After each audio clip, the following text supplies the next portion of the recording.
मोनिका, अपने बारे में कुछ बताइए। Introduce yourself. जी सर। सर मेरा नाम मोनिका पटेल है, मैं भोपाल जिले की निवासी हूँ।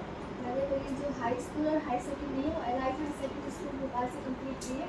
उसके बाद सर ग्रेजुएशन में computer with BSc with computer application Sarojini Naidu government girls college से कंप्लीट किया। सर जो हमारी हॉबी है वो चित्रकला करना, बच्चों को पढ़ाना और क्राफ्ट वर्क करना है। और सर सिंह सेवा करने के क्रम में मेरा प्रथम साक्षात्कार है। तो सरोजिनी नायडू को क्यों जानते हैं, किस फील्ड में रही, क्या करा है, इनको और कुछ कहते नहीं है, किसी अन्य नाम से भी जानते हैं? जी सर। सर ने भारत की स्वर कोकिला के नाम से जाना जाता है और जो सरोजिनी नायडू जी हैं उन्होंने सर जो भारत का स्वतंत्रता संग्राम है उसमें भी महत्वपूर्ण भूमिका निभाई और भारत की पहली महिला राज्यपाल होने का भी गौरव प्राप्त किया। सरोजिनी नायडू बहुत पढ़ी लिखी महिला थी। जी सर। उन्होंने कुछ बुक्स वगैरह ली थी, उसके बारे में कुछ जानकारी है आपको?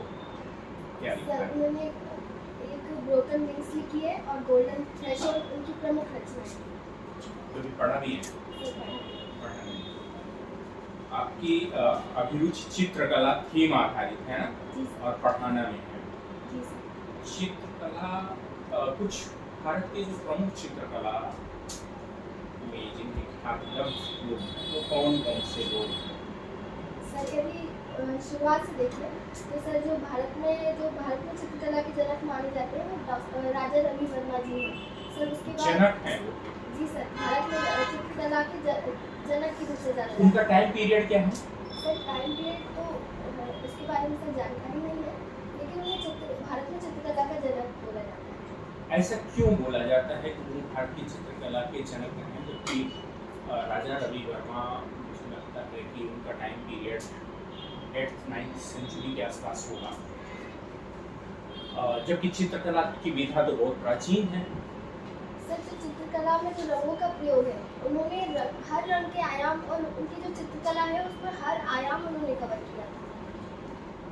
ये विशेषता हो सकती है, लेकिन चित्रकला की परंपराएं तो गुप्त काल से है। उसके बाद में 50,000 साल पुरानी चित्रकला की परंपराएं हैं भारत में। सर जो राजा रवि वर्मा है उन्हें ना आधुनिक भारत के चित्रकार कहते हैं। अब आप कंफ्यूज हो गए। आधुनिक भारत के चित्रकार या मतलब चित्रकला के की जो परंपराएं हैं, तो आपको पता है कि कब से शुरू हो रही चित्रकला की परंपरा भारत में?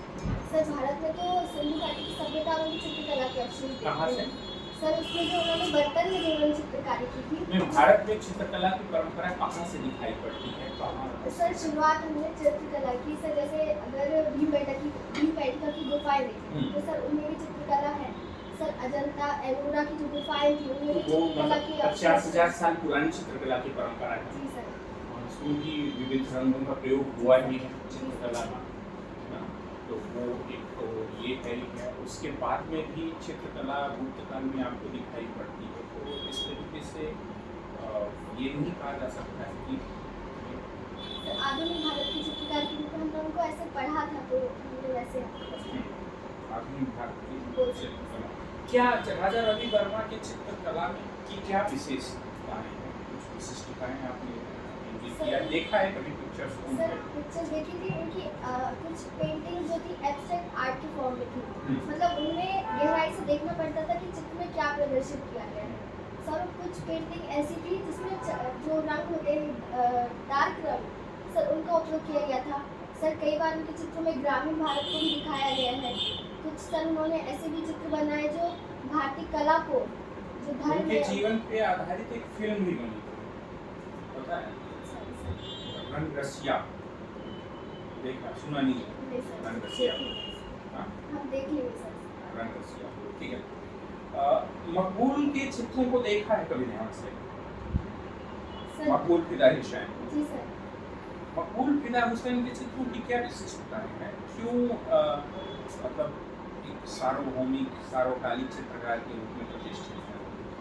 सर उन्होंने जो चित्र बनाए थे सर उसमें उन्होंने जो उनकी दो प्रमुख चित्र है सर, एक गजगामिनी है जो माधुरी दीक्षित की सौंदर्यता पर बना था। गजगामिनी की सीरीज है चित्रकला की।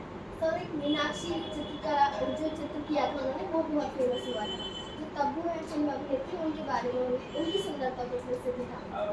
लेकिन ये कोई बहुत क्लासिकल पेंटिंग्स नहीं मानी जाती है। ये क्लासिकल पेंटिंग्स क्या है सर उन्होंने भारतीय और विवादित पेंटिंग्स क्यों विवादित रहे हैं? हम आपको सर बताते हैं। उन्होंने जो चित्र बनाए थे उसमें कुछ ऐसे चित्र थे जो देवी देवताओं पर आधारित थे और कुछ चित्र ऐसे थे जो सर नग्न अवस्था में थे। चित्रों का जो विवाद का जो विषय बना था उनके कुछ चित्रों में नग्नता को दर्शाया गया था। इस वजह से उनकी जो कुछ पेंटिंग विवादित थी। तो चित्रकला में नग्नता या चित्रकला या कला में नग्नता को कहाँ तक उचित माना जा सकता है? सर चूंकि चित्रकला एक अभिव्यक्ति का माध्यम है, सर ये प्रत्येक व्यक्ति को अधिकार देता है कि वो अपने विचारों को चित्रों के थ्रू बताए। लेकिन सर भारत के संविधान की यदि बात की कि भारत का संविधान वाक एवं अभिव्यक्ति की स्वतंत्रता तो देता है, लेकिन सर उस पर युक्ति और निर्बंधन भी लगाए कि यदि आपकी चित्र या आपकी कोई भी अभिव्यक्ति समाज में सर द्वेष उत्पन्न कर रही है, विवाद का कारण को जन्म दे रही है, तो सर उसको रोक सकते हैं। तो हमें सर ऐसा लगता है कि चित्रकार को भी सोचना चाहिए कि सर उसके चित्र ऐसे ना हो जो दूसरों को असहज करें। अच्छा, तो ये क्या चित्र असहज करते हैं? जैसे सरकार की तरफ से इस तरीके के बैन तो हुए नहीं, है ना? ऐसी मांग थी और एक कम्युनिटी में आजकल तो भावनाएं बड़े जल्दी आहत हो जाती हैं किसी भी कम्युनिटी की, है ना? तो इस तरीके से अगर व्यक्ति की विचारों को इस तरीके से सुना जाएगा कि हर जगह पे भावनाएं आहत होना शुरू हो जाएंगी, तो फिर अभिव्यक्ति की आज़ादी ऐसा नहीं लगता है कि सीमित होती जाएगी। क्योंकि जितनी भी कंट्रोवर्शियल चीज़ें थी उस पर सरकार ने उसका निर्णय तो सुप्रीम कोर्ट या कोर्ट करेगी ना। संविधान का संरक्षण करता तो कोर्ट है, लेकिन भावनाएं तो हर बात पे लोगों की आहत हो जा रही है ना? किसी को सड़क पे रामलीला कहती है, किसी को सड़क पे हनुमान चालीसा पढ़ना है, रोक दो तो उनकी भावनाएं आहत हो जाती हैं। तो इसका निर्णय सर्वोच्च न्यायालय करेगा। तो इस तरीके से सर्वोच्च न्यायालय ने किसी तरीके से ऐसा माना नहीं है कि ये अभिव्यक्ति की जो आज़ादी है ये किसी प्रकार से किसी की भावनाओं को आहत कर रहा है। सर चूंकि भारत का जो संविधान है सर जनता की सर्वोच्चता संविधान में नहीं है। और सर संविधान वर्णन करता है कि अगर समाज में अद्वेष उत्पन्न होता है बाकी में अभिव्यक्ति की स्वतंत्रता से, तो सर उस पर निर्बंधन लगाए जा सकते हैं। निर्बंधन लगाया जा सकता है, लेकिन लगाएगा कौन? सर न्यायपालिका लगाएगा। सर संविधान का रक्षा समाज हर बात में आहत हो रहा है, हर बात में विद्वेष तरीके से उसको ले रहा है ना? और इस तरीके से विद्वेष फैलाना समाज को डिवाइड करना भी है। तो जो ये लोग अपने हाथों में ले रहे हैं विद्वेष को, हर चीज़ में भावनाएं आहत करने का जो नया ट्रेंड शुरू हो गया है, ऐसे नहीं लगता है कि इससे अभिव्यक्ति की आज़ादी घटती जा रही है?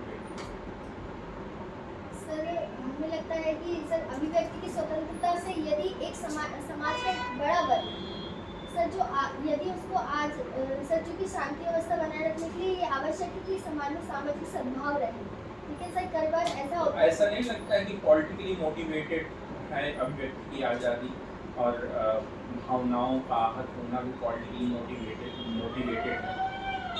सर कुछ संदर्भ में कह सकते हैं, लेकिन ये हर संदर्भ में सही है सर, ऐसा नहीं होगा। जैसे कोई संदर्भ ऐसा बताइए जो अभिव्यक्ति की आज़ादी का हनन किया गया हो और वो बिना पॉलिटिकल मोटिवेशन,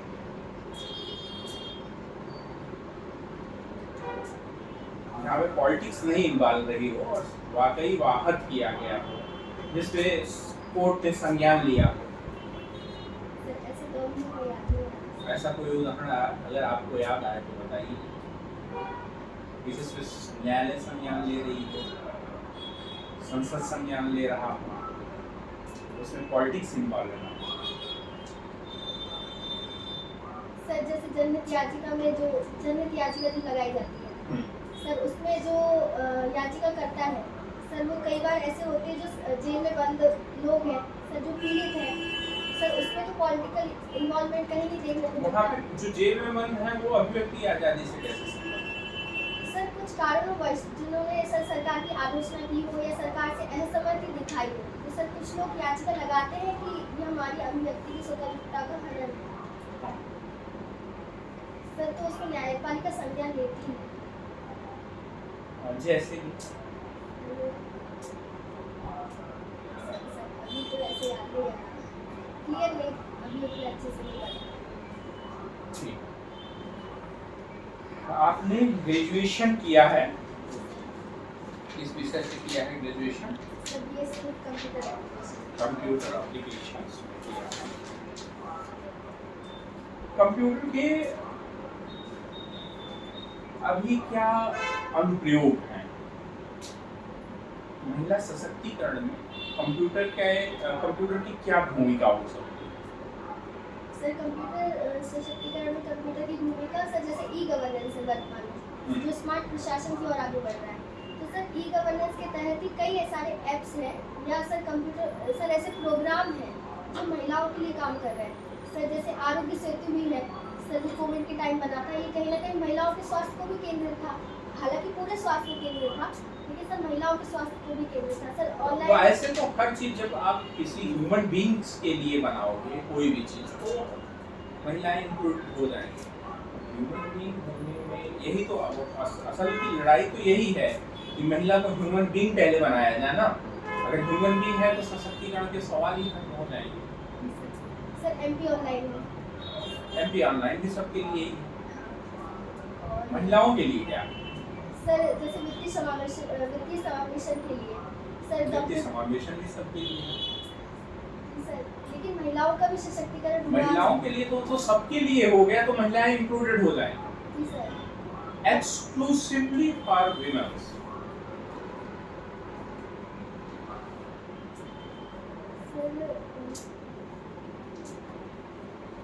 कंप्यूटर एजुकेशन भी महिलाओं के लिए सर, सबके लिए भी है। सर अभी उतने अच्छे से नहीं याद। सोचा नहीं है कि कंप्यूटर को या मान लीजिए कहीं पे लैंगिक अनुपात कम हो रहा है या चीज़ें हैं तो उसको किस तरीके से लैंगिक अनुपात को बढ़ाने में कंप्यूटर की भूमिका हो सकती है। अवेयरनेस के लिए कंप्यूटर की क्या भूमिका हो सकती है? कोई ऐप है जो एक्सक्लूसिव है विमेन सेफ्टी के लिए कंप्यूटर या टेक्नोलॉजी कैसे हो सकती है, कौन कौन सी चीज़ें उस पर बात की जानी चाहिए। हम इसको प्रिपेयर कर लेंगे अच्छे से। ठीक है, अभी कुछ करंट के इश्यूज हैं। पहले तो ये चीज़ बताइए कि भारत के संविधान में जो संविधान सभा थी उसमें महिला सदस्य संख्या कितनी थी? सर महिला सदस्य की संख्या 15 थी। कौन कौन सी प्रमुख महिलाएं थी जो भारतीय संविधान सभा में शामिल थी? सर सरोजिनी नायडू और सर राजकुमारी अमृत कौर, बेगम एजाज रसूल और राजकुमारी अमृत कौर को कुछ पोर्टफोलियो में मिला था, क्या था? सर भारत की पहली मंत्री कौन थी, महिला मंत्री?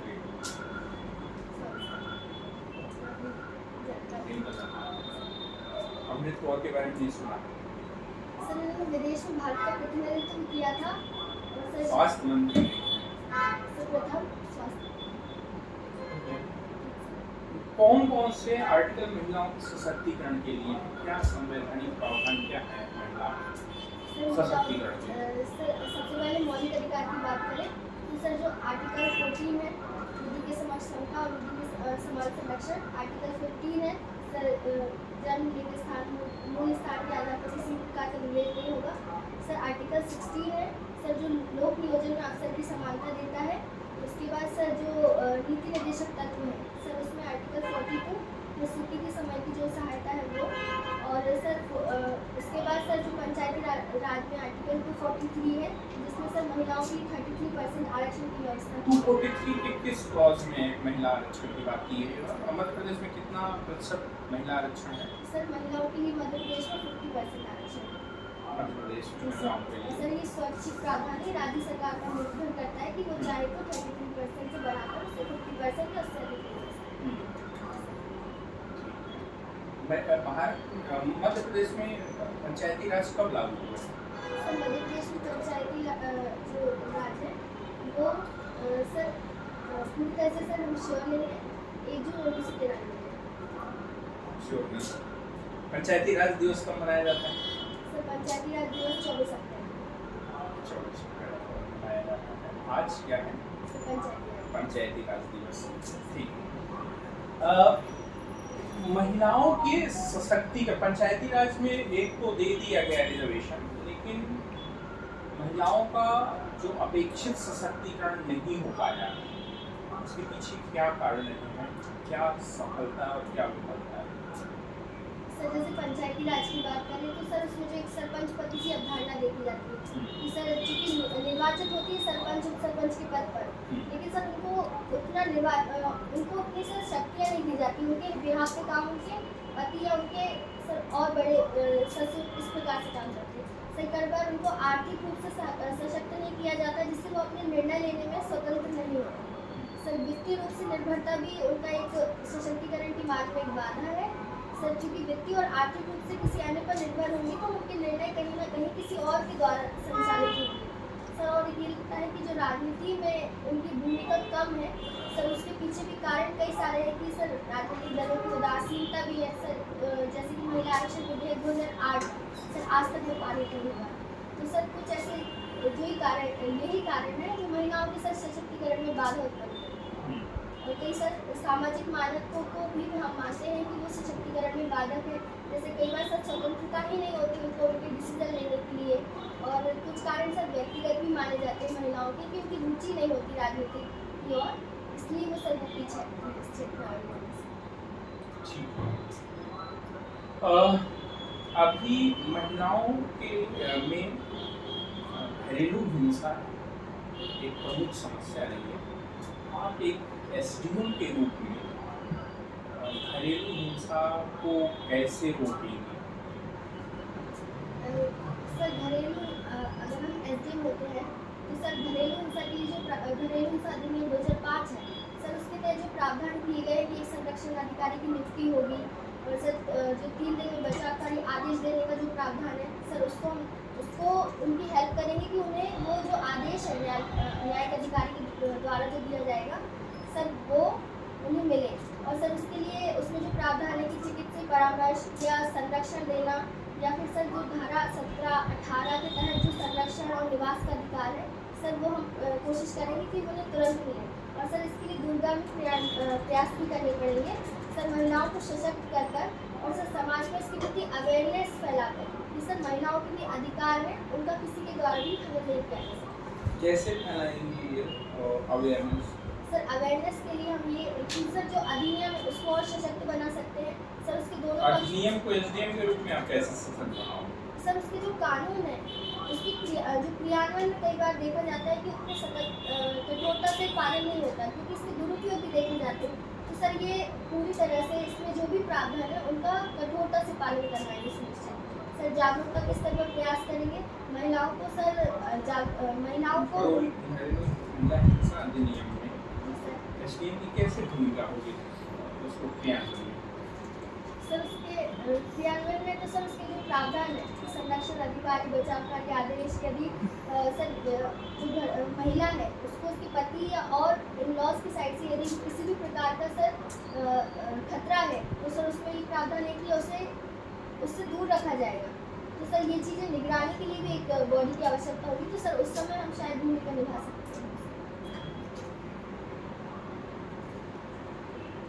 महिलाओं के लिए आप एसडीएम के रूप में हैं, तो पहला आपका ये जो प्रोसीजर है उसके लिए अपने ज़िले में एक जिला विधिक सहायता अधिकारी रहते हैं, आप उनके पास भेजेंगे, वहीं से कार्रवाई होगी। एज ए एसडीएम आप हर महिला को फॉलो नहीं कर सकते हैं। आप जिला विधिक अधिकारी सहायता अधिकारी के पास जाएगी, वो कोर्ट के लिए पूरी प्रोसीजर बताएगी और उसका हो जाएगा। मेंटेनेंस का कुछ है नहीं, आपने उसको रहने का संरक्षण दे दिया, सब दे दिया, उसकी जीविका कैसे चलेगी? सर जो अधिनियम में जो प्रावधान है सर उसमें ये सर ये विधिक अधिकारी के आदेश दे सकते हैं इसमें कि जो पीड़ित पक्ष है उसको सर जो प्रत्यर्थी है यानी जो जिसने ये अत्याचार किया है उसको सर भत्ता देने का इसमें प्रावधान है कि उसको ये भत्ता दिया जाएगा।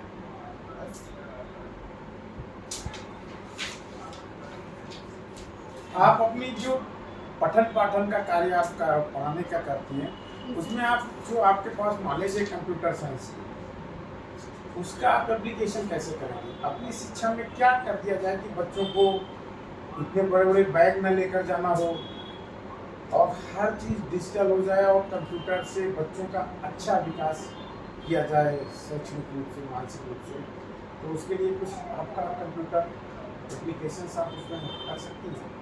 क्या करना चाहिए? सर वर्तमान में जो ई शिक्षा का कॉन्सेप्ट है सर ये वर्तमान में चल रही है और सर कंप्यूटर शिक्षा सर चूँकि हम मानते हैं कि पहले के टाइम में उतनी अवेयरनेस नहीं थी और स्कूलों में भी उतना सर ध्यान नहीं दिया जाता था कि बच्चों को कंप्यूटर शिक्षा भी पढ़ाई जानी चाहिए, लेकिन सर अभी ये देखा जा रहा है कि कंप्यूटर में सर जो स्कूल है उसमें कंप्यूटर शिक्षा को बढ़ावा दिया जा रहा है और सर आगे ई शिक्षा तो सर प्रसारित हो ही रही है और कोविड के बाद इसका जो कवरेज है सर वो बड़ा है एक शिक्षा।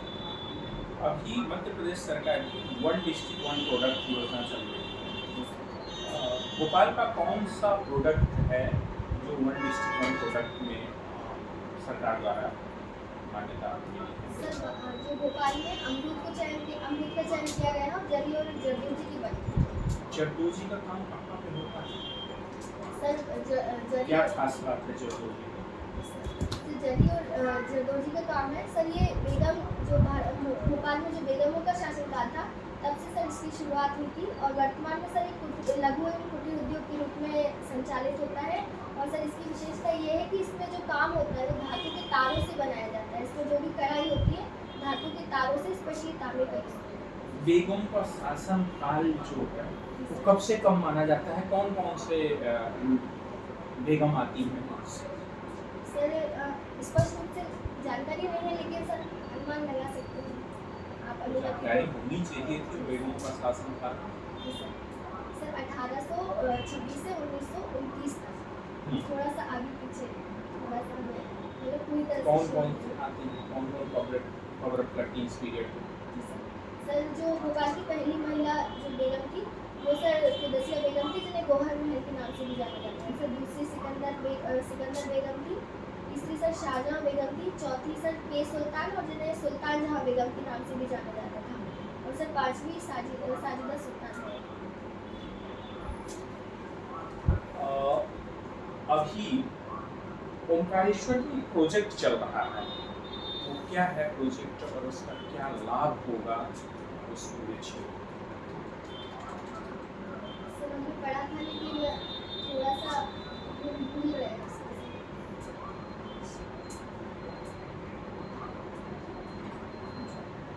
ध्यान नहीं है। नहीं सर, पढ़ा था जबकि मध्य प्रदेश में अभी कुछ खेलों का भी आयोजन हुआ है, बड़ा इवेंट हुआ है। क्या कौन सा इवेंट हुआ है? कहाँ पे हुआ है? सर मध्य प्रदेश में भी खेलो इंडिया यूथ गेम्स का आयोजन हुआ था भोपाल में ही हुआ है जी और भी नहीं? सर भोपाल में शुरुआत हुई थी, हालांकि सर पूरे आयोजन जो थे वो मध्य प्रदेश के 8 जिलों में। कौन कौन से जिले थे? सर भोपाल, इंदौर, ग्वालियर, जबलपुर, मंडला, बालाघाट और सर ओंकारेश्वर और सर महेश्वर। और सर एक आयोजन था जो साइकिलिंग का, वो दिल्ली में भी हुआ। कहाँ पे? दिल्ली में। ऐसे आयोजनों का क्या प्रभाव पड़ता है अर्थव्यवस्था की दृष्टि से और जागरूकता की दृष्टि से? सर जागरूकता की दृष्टि से ये प्रभाव है कि सर खेलों के प्रति जो पहले मानसिकता थी, ऐसा कहा जाता था खेलोगी कूदोगी होगी खराब और पढ़ोगी लिखोगी तो बनोगी नवाब। सर ये जो अवधारणा या जो कहावत थी इसमें बदलाव आएगा और सर ऐसा देखा जाता है कि पोटेंशियल बहुत है बच्चों में, अगर उन्हें एक सही प्लेटफॉर्म मिलता है तो उन्हें करियर बनाने का इसमें बहुत अच्छा अवसर है। और सर चूँकि मध्य प्रदेश सरकार से प्रयास भी बहुत अच्छे हैं और नए खिलाड़ी उभर कर आ रहे हैं, तो सर उसमें उनकी जागरूकता और सर जो पूरे अंतर्राष्ट्रीय मंचों पर सर जो भारत इंडिया यूथ गेम के अलावा और कौन से मेजर इवेंट हुए हैं मध्य प्रदेश में? सर वर्ल्ड शूटिंग चैंपियन हुई थी भोपाल में, और सर कैनोइंग पे खेल के अलावा भी और सारे इवेंट्स की मैं बात कर रहा हूँ। सर ग्लोबल इन्वेस्टर समिट हुई थी कहाँ पे हुई थी? इंदौर में। ग्लोबल इन्वेस्टर समिट का क्या सारांश रहा, क्या प्रभाव पड़ा? सर इसमें जो देश के सर 69 देशों के से जहाँ तक हमें याद है सर प्रतिनिधि शामिल हुए थे औद्योगिक जो क्षेत्र में काम कर रहे हैं। और सर इससे प्रभाव ये पड़ा है कि मध्य प्रदेश में सर जो इन्वेस्टमेंट आया है लगभग 15 लाख करोड़ का है। सर उसमें ये प्रावधान और सर यदि ये निवेश पूरी तरह से सही से इम्प्लीमेंट होता है तो इसमें 29 लाख लोगों को रोजगार मिलने की संभावना बताई गई। लगता है इन्वेस्टमेंट होगा। सर यदि जो वादे किए गए हैं अगर उनको वास्तविक धरातल पर उतारते तो सर निश्चित ही सर फायदा मिलेगा। चैट जीपीटी का नाम आपने सुना है? क्या है चैट जीपीटी? सर अभी इसकी जो ओपन एआई प्लेटफॉर्म द्वारा बनाया गया है इसको जनरेटिव प्री ट्रेन्ड ट्रांसफार्मर है। और सर ये जो है आर्टिफिशियल इंटेलिजेंस बेस्ड एक सर्वर है। सर इसके द्वारा आप सर सर्वर है एप्लीकेशन? सर इसको सर्वर भी बोल सकते हैं क्योंकि ये इंफॉर्मेशन देता है, आप उससे संवाद कर सकते हैं। आप सर इसमें पहले जो सुविधा थी टेक्स्ट आधारित थी, लेकिन सर जीपीटी जो 4 लॉन्च हुआ है अभी हाल ही में, इसमें आप टेक्स्ट और इमेज के थ्रू भी आप उससे संवाद कर सकते हैं। आपने किया है कभी चैट जीपीटी को? क्या इसके कॉन्सिक्वेंसेस होंगे, परिणाम नकारात्मक क्या प्रभाव हो सकता है चैट जीपीटी? सर अभी ऐसा लोगों के द्वारा सर कुछ लोगों द्वारा इसको रोकने के लिए सर एक पत्र जारी किया गया सर, जिसमें ये बोला जा रहा है कि आर्टिफिशियल इंटेलिजेंस कहीं सर मानव सभ्यता को चुनौती लाती है, क्योंकि सर आगे मशीनों मानव है उसके भी संघर्ष को बढ़ावा देता हुआ दिख सकता है। सर चूँकि मशीन है सर, मशीन को यदि पूरी सभ्यता का निर्णय लेने में या पूरी तरह से इसको सर स्वचालित बना दिया जाएगा तो कहीं ना कहीं सर ये आगे चिंता विषय चिंता उत्पन्न। ठीक है, अभी भारत की कुछ मूवीज को ऑस्कर अवार्ड मिला है, किसको मिला है और किस विषय पे मिला? सर जो एक सॉन्ग था जिसका नाटू नाटू करके सॉन्ग है उसको मिला है, और एक शॉर्ट डॉक्यूमेंट्री है द एलिफेंट विस्पर उसको।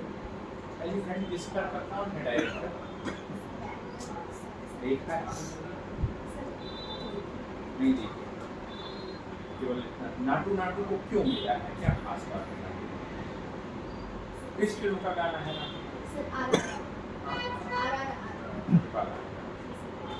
पहली कौन सी मूवी है या किसको भारत की किस मूवीज को ऑस्कर मिला है?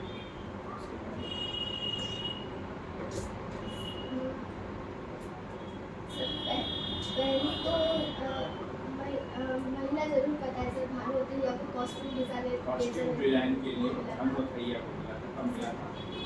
सर तो याद नहीं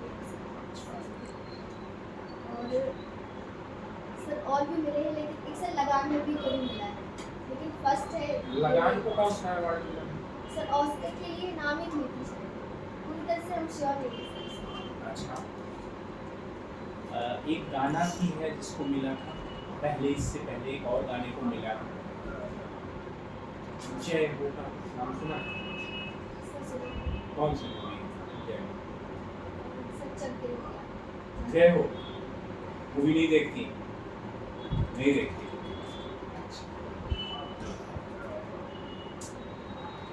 एक अभी बावड़ी का हादसा हुआ था इंदौर में, एक प्रशासनिक अधिकारी होने के नाते ऐसे हादसे फिर से उनकी पुनरावृत्ति न हो, क्या क्या कदम उठाए जा सकते हैं? आप अपने क्षेत्र में क्या कदम उठाएंगे?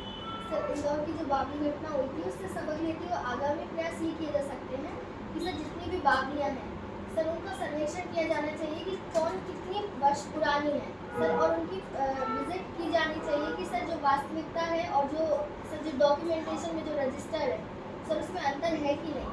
यदि सर उसके पूरे जो मानक है कि सर परमिशन ली गई है कि नहीं ली गई है, यदि सर अवैध रूप से पाए जाते हैं तो जो हमने फिर अभी कार्यवाही देखी इंदौर में कि सर वो जो मंदिर था उसको ढहा दिया गया है, तो सर ऐसे ही प्रयास करने चाहिए इस तरह की घटनाओं को रोकने के लिए।